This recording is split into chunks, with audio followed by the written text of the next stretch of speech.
आवाज जनतेचा। अनेक शेतकऱ्यांना आपल्या मोबाईलवर संदेश येतात, आपला सौर पंप मंजूर झाला, आपण तात्काळ पैसे भरावे आणि त्यासोबतच एखादी लिंक येते पैसे भरणे संदर्भात। परंतु त्या लिंकवरून पैसे भरून अशा लिंकवरून अनेक शेतकऱ्यांनी सौर पंपाचे पैसे भरले, परंतु याबाबत अद्यापही काही वरिष्ठ कार्यालयाकडून सूचना आल्या नाहीत। तोपर्यंत काहीही सांगता येणार नाही। काही वृत्तपत्रांमध्ये अशा बातमी प्रसिद्ध झाल्यात की अधिकारी सुद्धा याबाबत काही सांगण्यास तयार नसल्याचं समजतंय। शेतकरी मात्र पैसे भरून अडचणीत येत आहेत। शेतकऱ्याला असं वाटतंय की आज पैसे भरले तर सोलरचा सौर पंप लवकर मिळेल, परंतु अधिकाऱ्यांकडून सुद्धा अशा सूचना मिळत आहेत की आपण ज्या सेतू केंद्रावरून फॉर्म भरला तिथेच त्याची चौकशी करा आणि नंतर पैसे भरा असं सांगण्यात येतंय।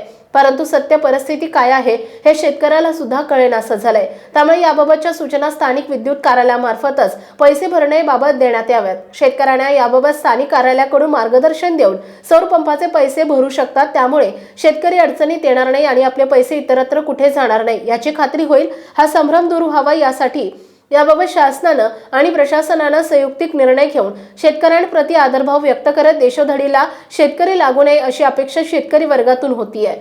असेच एक शेतकरी ढोरखेडा तालुका मालेगाव येथील नारायण मिटकरी यांनी आपल्या शेतात सौर पंप घेण्यासाठी 2 पंपाचे 64,150 रुपये भरणा केले, परंतु याबाबत अद्याप तरी कोणतीही सूचना पंप मिळण्याबाबत नसल्याचं त्यांना समजलं। परंतु हे पैसे कुठे अडकले हे मात्र त्यांना समजलं नाही। त्यामुळे कोणत्याही शेतकऱ्यांनी ज्या ई सेवा केंद्रावर सौर पंपाचा फॉर्म भरला तेथेच चौकशी आणि खात्री करून नंतरच पैसे भरावे असे काही वृत्तपत्र माध्यमातून संबंधित अधिकाऱ्यांनी सूचित केल्याचं समजतंय। त्याप्रमाणे शेतकऱ्यांनी याबाबत पुढील पावले उचलावी। वाशिम जिल्हा प्रतिनिधी नारायणराव वारू पाटील। आपल्या परिसरातील बातम्या आणि ताज्या घडामोडी पाहण्यासाठी आजच आमच्या ABK न्यूज 24 चॅनलला सबस्क्राईब करा आणि बेल आयकॉनवर क्लिक करा।